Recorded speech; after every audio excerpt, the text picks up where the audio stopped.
the best of you are the best to your family because your true character comes out at home. When you've had a long day at work or a long day at school, you face a lot of difficulties, a lot of struggle, you've had a hard day, and you've tucked it in so no one sees it of you, no one sees the flaws, no one sees the weaknesses. But then you go home and you unleash the monster.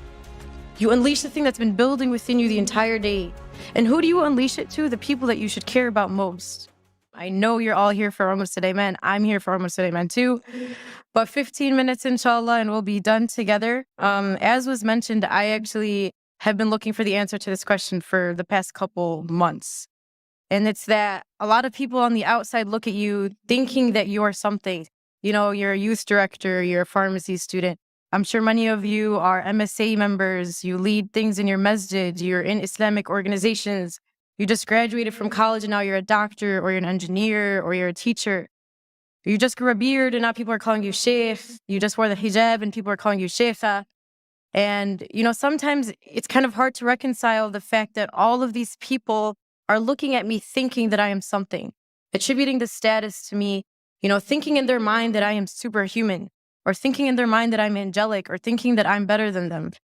And the question comes, well, what happens when the people see something of me, but when I look at myself in the mirror, I see someone completely different? What happens when the person that people see is not who I actually believe that I am? And how do we reconcile between them? So I hope that this is a struggle that I'm not the only one facing. Does anyone kind of feel me on this? All right, alhamdulillah, that's good. I actually have a story that kind of just goes along with this. One of my halqa students actually came up to me the other day. Actually, this was a couple months ago.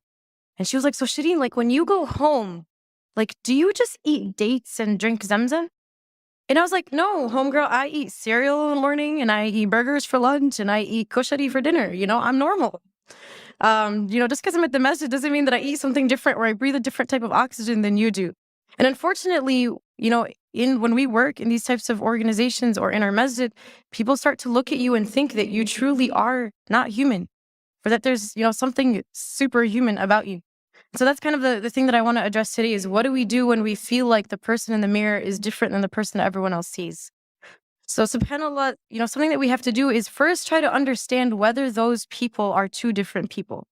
Whether the person that you see in the mirror is truly different than the person that your community sees.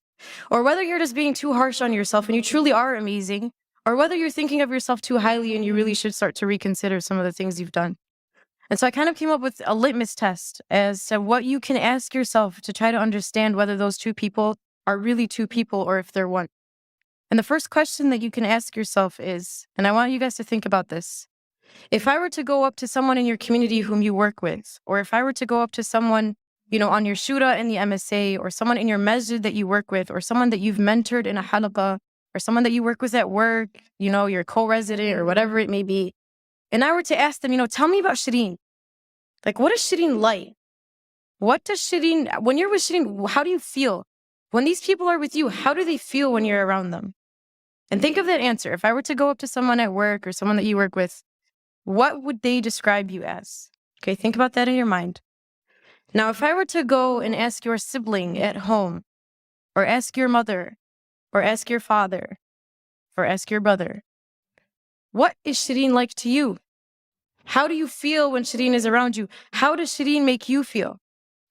Do you get a different answer? Is it that the people outside think something of you, and when you treat them a certain way, yet you go home and you treat the people at home differently? And if you find that those two answers are different, then know that there's a problem. And again, I wrote this because I need the answer, and I'm saying this to myself before anyone. My mother's in the audience and she can attest to this.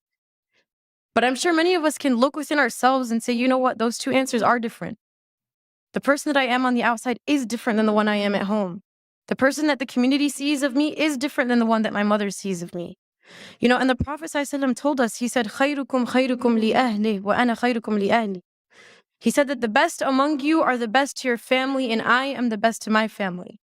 Why does the hadith not say, خَيْرُكُمْ خَيْرُكُمْ, the best of you are the best to your communities? Or the best of you are the ones who give the best speeches? Or the best of you are the ones who give the best halaqas? Or the best of you are the best at work? Because it's really easy to be good outside. It's really easy to be nice to the people at work because if you're not, they're going to subtweet you on Twitter. And if you're not, they're going to think you're terrible and they're going to have this illusion of who you are and they're going to talk bad about you. But if you do something bad to your mom, she's not going to disown you, I hope. If you're disrespecting your sister, she's still going to be your sister. But if you do something bad on the outside, you can potentially ruin a relationship. And so that's why it's easy for us to be good on the outside, but it's hard to be good at home. And that's why the hadith goes that the best of you are the best to your family, because your true character comes out at home. When you've had a long day at work or a long day at school, you face a lot of difficulties, a lot of struggle, you've had a hard day, and you've tucked it in so no one sees it of you, no one sees the flaws, no one sees the weaknesses. But then you go home and you unleash the monster. You unleash the thing that's been building within you the entire day. And who do you unleash it to? The people that you should care about most. The people that deserve the most respect from you. And that's what we do. So I need you guys to think about that. And Aisha radiallahu anha was asked about the Prophet sallallahu alaihi wasallam. She was asked, we know that the Prophet sallallahu alaihi wasallam on the outside is amazing. Tell us about what he's like at home. We don't get to see him at home. Aisha, tell us what he's like at home. And her response was profound, not just in the way that she described the Prophet, but the fact that it came from her. She said, كَانَ قُرْآنًا يَمْشِي, that he was a walking Qur'an. He wasn't just a walking Qur'an when he was at the masjid. He wasn't just a walking Qur'an when he gave a halaqah. Not just when he was in the community. He was a walking Qur'an when he was at home too. The Qur'an that he was walking, he walked outside and he walked inside. The people who were within his home felt the same way that the people on the outside felt. That's why this is profound. That's why this is important. But I'm sure all of us are trying to be that Qur'an and Yamshi on the outside. We're trying to be that amazing halaqah giver on the outside. We're trying to be awesome to everyone on the outside, yet to the people at home, we don't care. And there's a beautiful line of poetry that I read the other day, and it's scary. Listen to this. What good am I if I do not fill the plates of the ones who fed me, but fill the plates of strangers? What good am I if I do not fill the plates of the ones who fed me, yet fill the plates of strangers? What good are you if the one who raised you doesn't see anything from what she's raised you as? What good are you as the one who fed you doesn't see any of the fruits of what she's taught you? The one who spent her blood, sweat, and tears on you for 20, 30 years. And the one who is the reason as to why you are who you are today. The one who helped you get there. Yet as soon as we get our degree, as soon as we can speak, as soon as we're something to the community, we forget about everyone who taught us. We forget about the people who made us who we are. So that's the first question you want to ask yourself. What does your public self look like versus what does your family see of you? What do the people in the community see versus what does your mother see and what do your siblings see? And the second question that I want you guys to think of, and again, I'm talking to myself before anyone here, is compare what your salah looks like in the masjid when there's a bunch of people in the congregation versus your salah at home when the only person that can see you is Allah. And I'm sure if we were to think within ourselves, the answer to those two questions, at least for myself, is probably different. That when I'm outside, I'm acting a certain way, yet when I'm inside, I'm not the same. My worship in the eyes of people is not the same as my worship when it's only Allah who's watching me. And the question is, why does it matter who's watching when Allah was watching in both? Why does it matter who else is around you when Allah was always around you? If you guys were at the session right before this, Sheikh Tariq Mustah mentioned a beautiful story, and I'm going to share it. So if you heard it, I'm sorry that I'm repeating, but he talked about how when he was 16, he became like a Quran assistant in his masjid, and he was teaching alongside of like this awesome sheikh, right? He was talking about how he was 16, teaching Quran, and he felt like a G. He was like, man, I'm like awesome. I'm 16 and I'm teaching Quran to other people.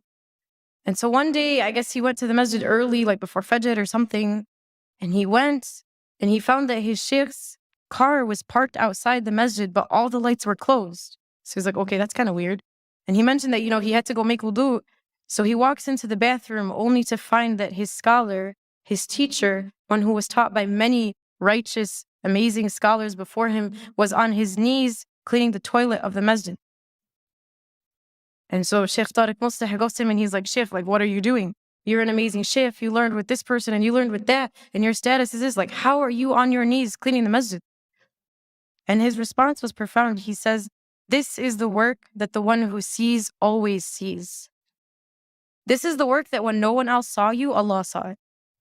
Because what we do is we love to be the one with the microphone. We love to be the one who everyone can attribute things to. We love to be the one with the title. I love to be quoted. I love for people to know who I am. Yet Allah subhanahu wa ta'ala sees the things that no one else sees. The things that you thought no one saw. When you did the dishes and your mom didn't tell you thank you, Allah saw that. When you picked something off the floor and no one saw it, Allah saw that. The reason why we do things in the community is because we love that recognition. We love for people to pat us on the back and say, good job. We love the volunteer appreciation dinner. We love that. But realize you're not always going to get it. And sometimes it's better for you that only Allah subhanahu wa ta'ala saw it. And it could be that that deed that you did in secret that no one saw besides Allah is the reason why you enter Jannah. And everything that you've done in the public, everything that people saw, everything that was out in the open was stuff that you did for the wrong reasons, and you never know, that may not even count for you.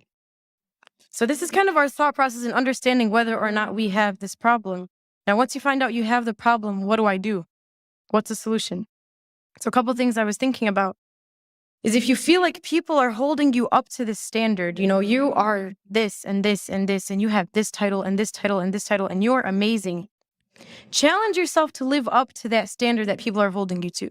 If you go home and you say, man, people think I'm great, but I'm actually not, try to actually be great. And it's not for the people. It's not for people to say, Shereen Salama was great. But it's for me to improve myself so Allah can say Shereen Salama was great. For me to take the standard that you put me at and to try to actually achieve it. Not for you, but for Allah. And the second thing is that for every public deed that you do in the eyes of people, that you double that in your private life, in your private ibadah. That, man, if you prayed in the masjid, try to pray at home when no one else can see you besides Allah. Try to wake up when everyone's asleep, in the dark, just you and Allah. Create that relationship. And the third, and this is a dua that was taught to us by Abu Bakr radiallahu anhu. He used to receive praise, and there was this beautiful dua that he used to say. And it goes, Allahumma ighfir li ma la ya'lamun, waj'alni khayran mimma yadhunnun. Which translates to, Oh Allah, forgive me for what they do not know about me, and make me better than what they think that I am. Because it's funny, we like to cover up the fact that all of us have a hidden past. All of us have some secret. All of us have some sin. All of us have something that we've done that no one else knows. But remember that when you're being praised, that you once were in that state. Not to put yourself down, but for you to remember that Allah subhanahu wa ta'ala is the one who brought you there. And finally, and I'll conclude in reminding us that this is a journey. This by no means is something that we are going to accomplish. It's going to be a constant struggle. But at least when we die, we'll be dying on the path and struggle for the sake of Allah subhanahu wa ta'ala. So I ask Allah subhanahu wa ta'ala to make us